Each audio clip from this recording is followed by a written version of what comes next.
மந்திரத்தை உருவாக்கி கொடுத்தார். அதற்கு அவ்வளவு சக்தி இருக்கு.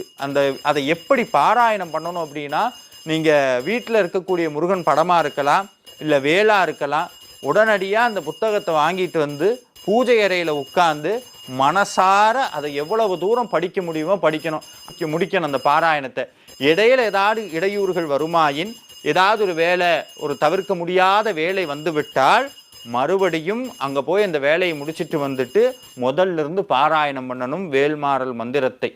அதில் வேல் வகுப்பை முடிக்கும் பொழுது திருத்தணியில் உதித்தருளும் ஒருத்தன்மலை விருத்தன் என் உலத்தில் உரை கருத்தன்மையில் நடத்து குகன் வேலேன்னு முடிச்சிருப்பார். வள்ளிமலை சச்சிதானந்த சுவாமிகள் இதை அப்படியே முன்னாடி போட்டு இதை 20 தடவை சொல்லணும்.